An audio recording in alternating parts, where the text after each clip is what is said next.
تو اس سے صاف پتہ چلتا ہے کہ نہ عیسیٰ ابن مریم آخری نبی، نہ موسیٰ علیہ السلام آخری نبی، اور آپ کے بعد کوئی آخری نبی۔ محمد صلی اللہ علیہ وسلم نے جب دنیا میں آئے تو قرآن نے صاف لفظوں میں بتا دیا کہ لاسٹ میسنجر آف گاڈ ہے یہ، اور حدیث میں بھی آتا ہے انا خاتم النبی لا نبی بعدی، میں آخری نبی ہوں، میرے بعد کوئی نبی نہیں ہے۔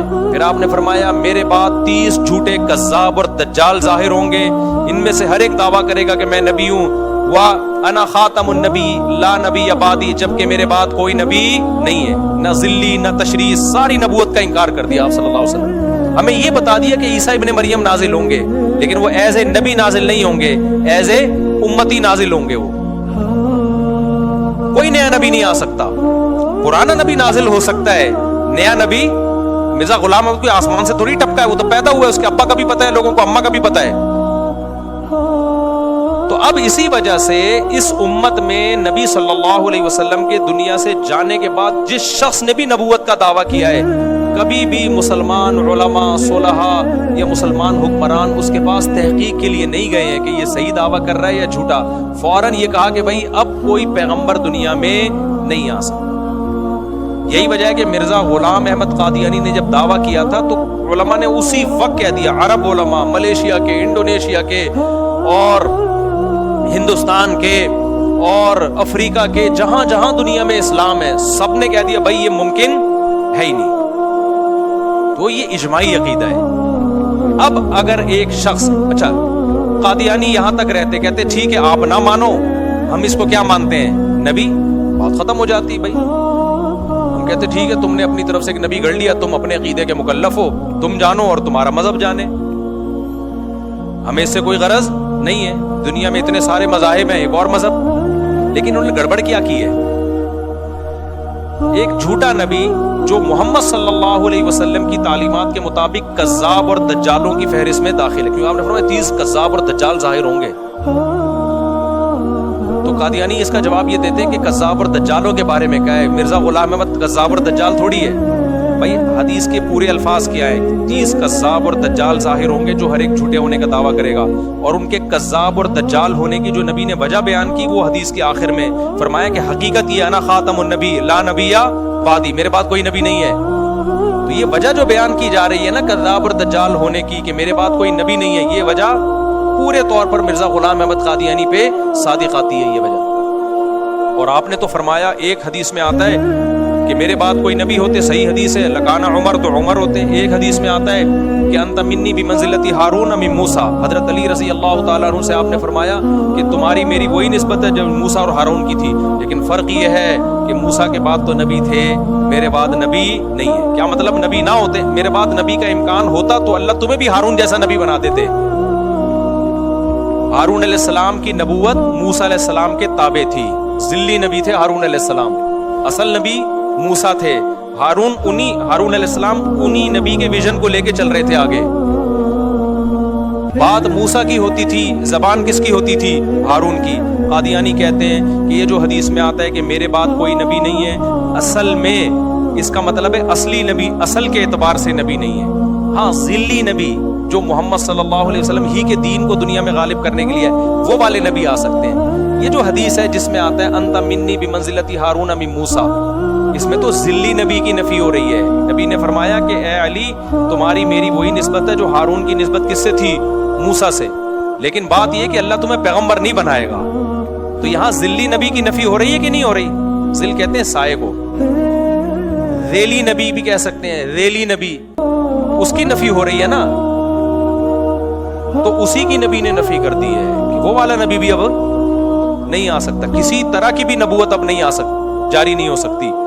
تو قادیانی نے پھر بھی کہا کہ نہیں جی ہم حدیثوں کو نہیں مانتے، اپنی طرف سے تعویلات کر کے مرزا غلام احمد قادیانی کو جو پروفیسر تھا اس کو کیا بنا دیا، پیغمبر۔ ٹھیک ہے آپ کا مذہب ہے، آپ جس کو نبی مانو، جس کو جو مرضی مانو۔ جرم یہ کیا کہ اس کو پھر کس کے کھاتے میں ڈال دیا، محمد صلی اللہ علیہ وسلم، کہ آپ کے سید الانبیاء کے ذلی نبی ہیں اور محمد صلی اللہ علیہ وسلم کے امتی ہیں، لہذا یہ عین اسلام ہے۔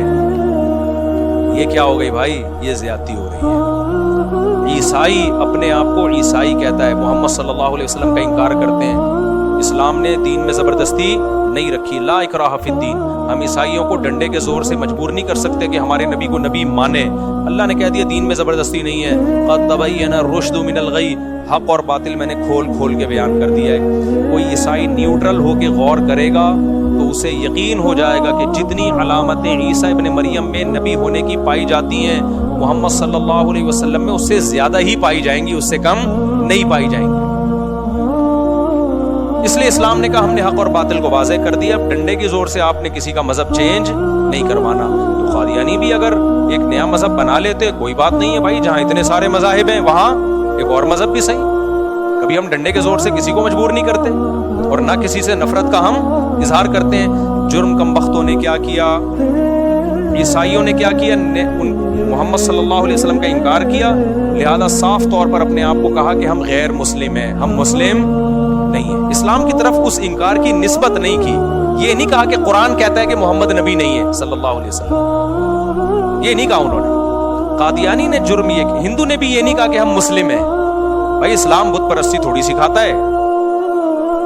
آپ بتوں کو اسلام کی طرف کیسے منسوب کر سکتے ہو؟ یہ تو بڑا جرم, یہ تو اسلام میں تحریف کر رہے ہو نا آپ. سمجھ میں آ رہی ہے بات کہ نہیں آ رہی؟ اس کا مطلب آپ اسلام میں کیا کر رہے ہو؟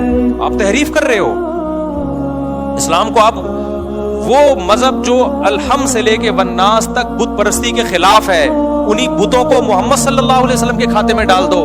اگر ہندو یہ جرم کرے گا پھر ہم برداشت نہیں کریں گے. ہم کہیں گے بھائی آپ کا مذہب اسلام سے الگ ہے, اس کو الگ رکھو.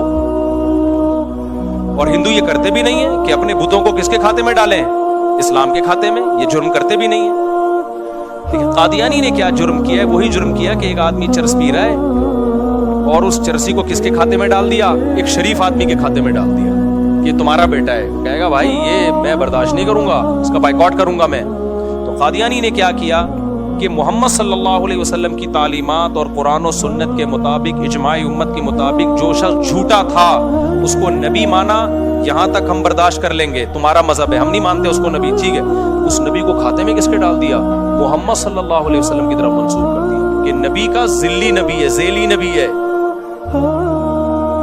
اور پھر اپنے اس کفر کو اسلام سے تعبیر کرنا شروع کر دیا. بھائی یہ اب کیا ہو رہی ہے؟ یہ زیادتی ہو رہی ہے. تو اس لیے جو چیف جسٹس صاحب نے فیصلہ کیا ہے نا کہ قادیانیوں کو بھی عام غیر مسلموں کے کھاتے میں ڈال کے ان کو بالکل اسی طرح رائٹ دے دیا ہے تبلیغ کا, اور اسی طرح سب کچھ اپنی وہ مذہبی وہ کر سکتے ہیں. تو جناب آپ قادیانیوں کو یہ کہہ دیں کہ وہ اپنے آپ کو مسلم کہنا چھوڑ دیں اور اپنے آپ کو احمدی کہنا بھی چھوڑ دیں, کیونکہ احمد محمد صلی اللہ علیہ وسلم کا نام ہے. قرآن میں اللہ نے نبی صلی اللہ علیہ وسلم کا نام محمد بھی بتایا اور احمد بھی بتایا ہے. وہ اپنے آپ کو اس کھاتے میں ڈالنا چھوڑ دیں تو ہم قادیانیوں کو وہی اقلیتوں والے حقوق دیں گے جو ہم ہندو اور عیسائیوں کو دیتے ہیں. ہمارے بیان تو ہندو بھی سن رہے ہوتے ہیں, عیسائی بھی ملتے ہیں, عزت دیتے ہیں, ہم بھی ان کو عزت دیتے ہیں. میں آسٹریلیا میں تھا, ایک سکھ کا فون آیا, ملاقات کی کوشش کر رہا تھا, لیکن میں وہاں سے سڈنی سے جا چکا تھا. اس نے کہا میں آپ کے ایتھیزم کے خلاف بیان سنتا ہوں تو اللہ کے وجود کا مجھے یقین آتا ہے. کم از کم اس میں اتنی نرمی پیدا ہوئی. اس نے کہا کم از کم اتنی بات تو ہے نا کہ اللہ کو ماننے والے اور نہ ماننے والے برابر نہیں ہو سکتے. اللہ کو ماننے سے کم از کم اتنا تو ہوگا نا, خدا کو ماننے سے, کریٹر گاڈ کو ماننے سے, کہ دنیا میں برائی کم ہوگی. کیونکہ اگر گاڈ لیس زندگی ہو تو پھر انسان اور جانور میں کوئی فرق نہیں ہے. اس سکھ ہو کے اللہ نے اس کو اتنی عقل دی ہے, اور ہمارے سیکولر اور لبرل لوگوں کو یہ عقل نہیں ہے. وہ کہہ رہے بھلے ہم مسلم نہیں ہیں لیکن کم از کم آپ خدا کے وجود کو ثابت کرتے ہو, یہ انسانیت کے لیے بہتر ہے. خدا کا انکار کر دینا, اس سے انسان اور جانور میں فرق ختم ہو جاتا ہے. تو